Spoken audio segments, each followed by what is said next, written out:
Do we want to clap? We don't have other audio going. We don't, but I feel like it's customary. Hello everyone, and welcome to our very first bonus episode of our series, Best Motion Picture 2010. Today we're going to be talking about 4 different animated feature films that came out in the year 2010. Tangled, Shrek Forever After, How to Train Your Dragon, and Despicable Me. When we originally were looking at our research for this series and how to talk about different movies from this year and how movies are dated through time and the academies and everything, we looked at top grossing movies from this year, and 4 of them are the movies we're talking about today. So we saw this theme that animated films make a ton of money and they're very relevant and pertinent to the year that they release. Were any of these, besides Toy Story 3, which was duly nominated for Best Animated Feature? Tangled? Nope. Which people thought was All a right, huge I snub. know. People thought it was a huge snub, and rightfully so. It lost its nomination position to The Illusionist, which is a French film nobody heard of, which we didn't watch, so whatever. And How to Train Your Dragon. Oh, there was only 3 Yeah. animated. So Tangled was snubbed. It was nominated for Best Original Song and lost out to Toy Story 3 too. What is the song from Toy Story? We'll stick together. That's my best opinion. All right. Let's talk about the animation of all of these movies. So they are all like 3D animated. Princess and the Frog was the last 2D animated feature to come up from Walt Disney. And then Tangled was the next one they put out, which was the 3D. It's not their first 3D movie because they had made Chicken Little, they had made Bolt. All the rest, Frozen, Moana, Frozen 2, all of those have been the 3D since then. They were also 3D. The trend is everything is also in 3D. With the real D glasses. These all work as animated films because, other than Despicable Me, they're all a fantasy. They all, really use magic and have mystical creatures. Mm-hmm. And Despicable Me is that action anti-hero movie and has the Minions, which in that movie, they say that they're genetically modified corn kernels. The 3D animation, none of these, like I said in Toy Story, were incredibly groundbreaking. Although I know for Tangled, her hair was a bitch to animate. I can't even imagine. The technology had been around since the early 2000s with Shrek, in the 90s with Toy Story. None of them looked incredibly, visually groundbreaking. But they were all pleasing, and none of them had any noticeable glitches, like in Frozen whenever she does her one braid thing.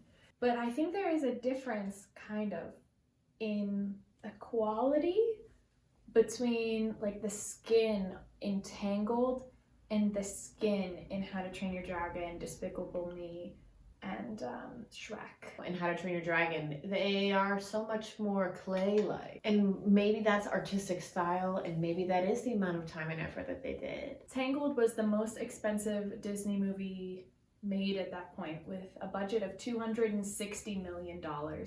And even though it was apparently super high grossing, you can tell why they maybe didn't make that back. It really might have been because of Rapunzel's hair. I would believe it. She climbs it like an aerial silk. Yes, you do. And that budget issue is why I speculate that Tangled never got any theatrical sequels. It does have a TV show, it does have a short and a TV movie even.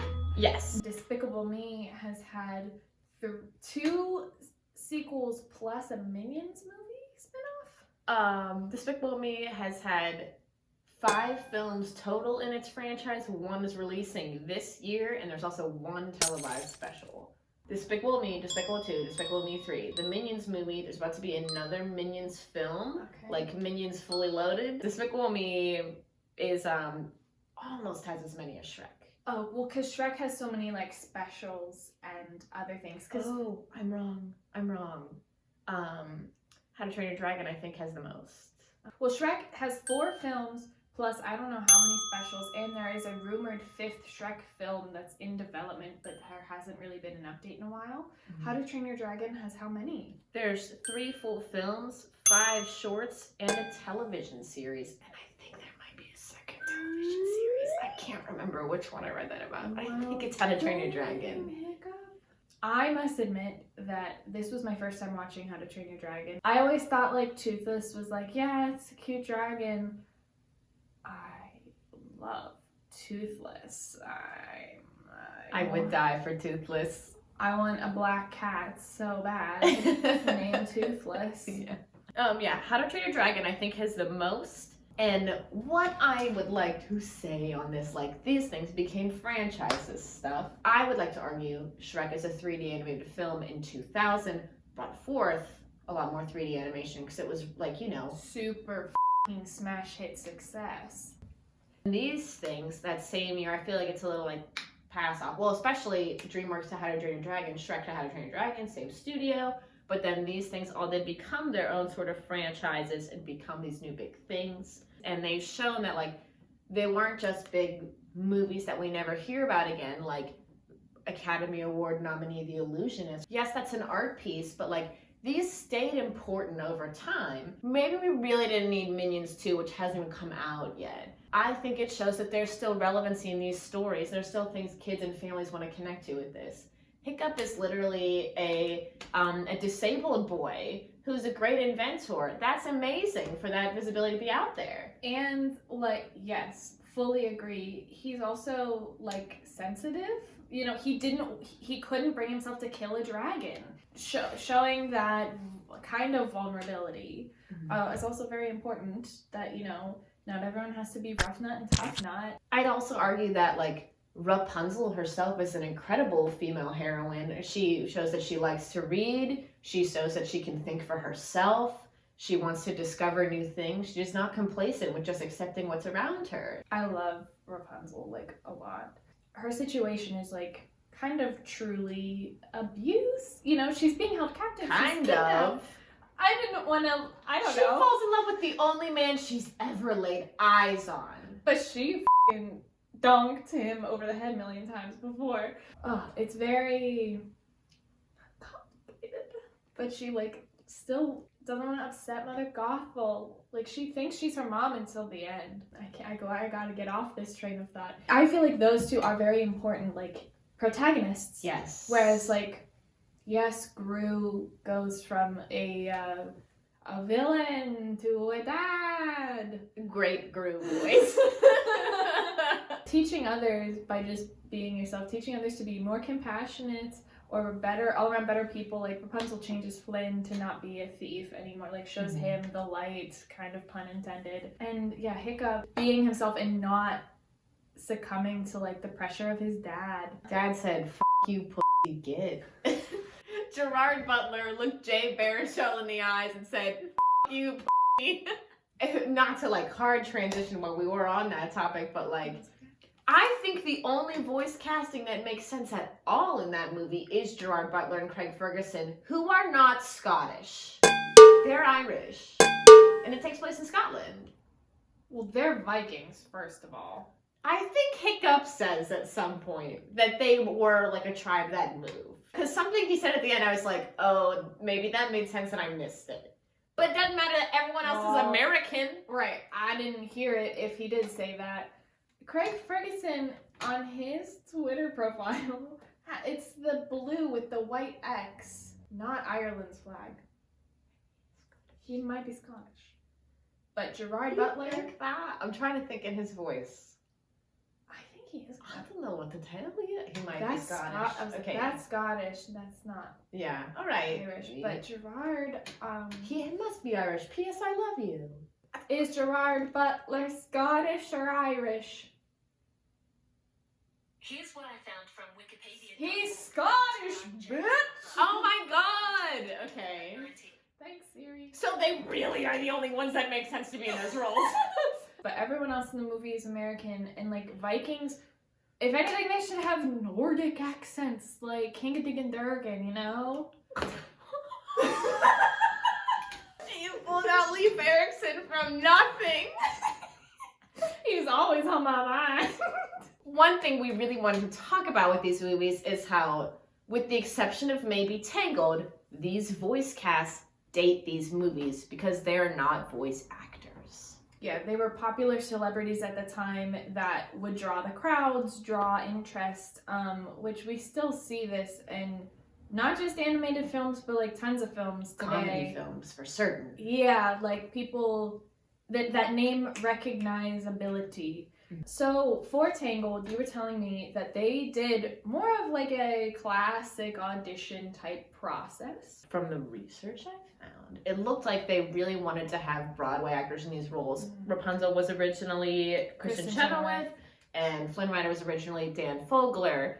He was then replaced at some point by Clay Aiken, and she was at one point replaced with Natalie Portman, and then they had real official auditions, and we got Mandy Moore and Zachary Levi. But the rest of the cast is voice actors or Broadway actors. I think that really paid off in the songs of the movie. This is the only one that's a musical. Yes. And so obviously, you know, that's kind of important. Out of all these movies, I've seen Tangled the most. I've probably seen it over 10 times, maybe closer to 20. And I do love the songs so much. Donna Murphy as Mother Gothel is just beautiful. Okay, Despicable Me's cast. Yeah. Steve Carell is Gru.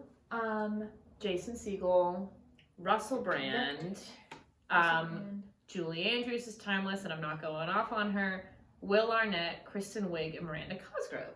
Who's Julie Andrews in that movie? His mom.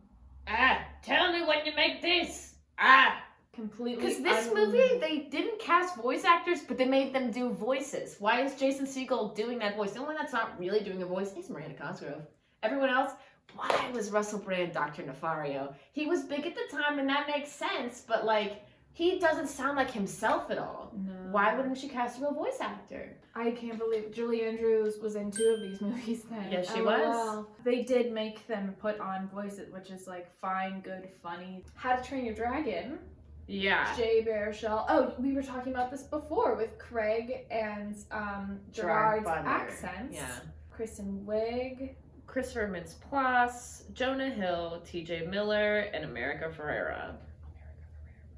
I like that one. Yeah. Yeah, they all just like used their own voices. We think like if we look at these movies through a lens of time, as these come out, these are really big names like, oh, that's perfect. That person's perfect. If these movies came out today, America Ferrera might not voice Astrid. Instead, she might be voiced by Zendaya. Zendaya is Michi. Zendaya is Michi. That was an excellent time to pull that out. That was really good. In Despicable Me, Will Arnett's character could have been Pedro Pascal. The Jonah Hill character, Noah Centineo. Yeah. Because he's like a dumb... A douchey comedic relief, but like lover boy. Yeah. Noah Centineo. The sun was in my eyes. Astrid, there's nothing more that I love than a boy complaining. As we were sitting down talking about this a little bit, one thing we really wanted, and in the description you'll find a link to a change.org to redub Despicable Me to have Dr. Nefario voiced by Hannibal Buress. Sign our petition, please. We're not clipping any of these movies in this series. There's a scene where Gru asks for cookie robots. He goes into the lair and there's dancing robots with wigs and boobs. Dr. Nefario says like, oh, I thought you said boogie robots. Just like Hannibal Buress being like, oh man, I thought you said boogie robots. I said the dart gun, not the fart gun. Because I was thinking, when would we ever really use... Don't change any of the animation. Oh yeah, no. Just literally, I need his voice over Russell Brand's. The voice actors, say like for Shrek, you know, it's Mike Myers, it's Cameron Diaz, it's Eddie Murphy, like all of the main characters of Shrek, they're not gonna be recast or anything. And even their popularity, I would say, would be waning. I think that even dates Shrek, because it's like, they're those same roles, but it's like, that shows you those people were popular in 2000. Yeah. And then what? Shrek 2 comes out in 2004 and Antonio Banderas is Puss in Boots. It's definitely a age marker. As we look at our other films, we look at how did it go out in 2010? How does it look now? And we wanted to maybe pick out some cute moments. Hiccup becomes an icon for disabled children.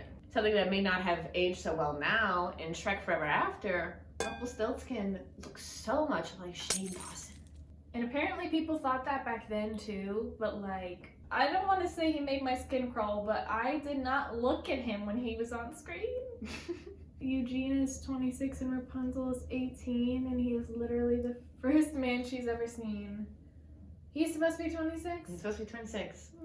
That's probably online. And probably even the creators wrote it. He's not like, hey, I'm 26, you hot teen. You know, like, I don't know.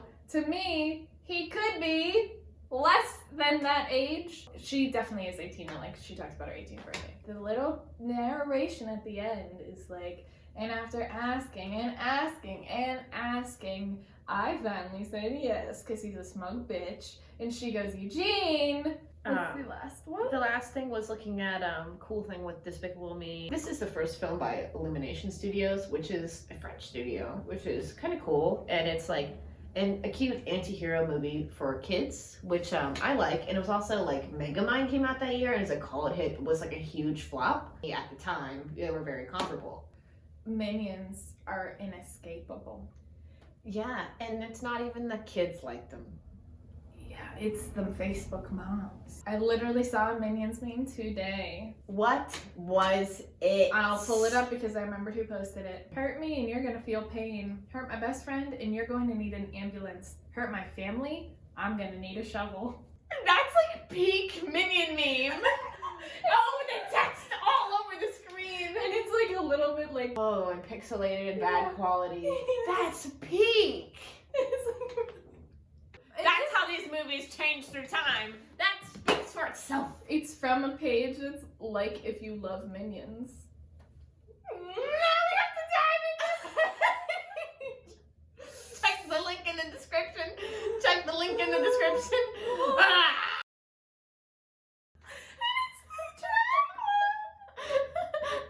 Well, wait. Should we talk about the gay representation through the Minions? In the background of Despicable Me 2010, there's two Minions when they're like celebrating at the very end. They shake hands and then they kiss. Oh, and the Minions are voiced by The creators, Chris Renaud, and I don't remember the other one. I might have written it down. Nope. Sorry. and Jermaine. And Jermaine Clement. Which, of course, because like Fuda Fafa, you know, he's a French icon. Yeah, Minions are still inescapable. Yeah. And they actively ruin my life. So those were our thoughts on these 4 animated movies. Obviously this episode was a little different than the other ones, but that's because it's a bonus episode, so they are going to be different. These aren't in the running for Best Motion Picture 2010, but Best Original Song 2010, Tangled, I See the Light Wins. So we already know that We already answer. know that answer. This whole series is just to take a look back on maybe we shouldn't evaluate movies immediately. Maybe we should look through time. Tangled really should have been nominated for Best Animated Feature 2010. So let's renominate it, huh? Yeah. See you in 2 weeks for our next episode. We'll be back to the regularly scheduled programming of a bad movie and a good movie. Make sure to check in with us. Tell us what you think. Like in the comments below. Be sure to like and subscribe and tweet at us at Silly Sickos everywhere. Hashtag Hannibal Buress for Dr. Nefario. Bye! That's gonna be our last clip.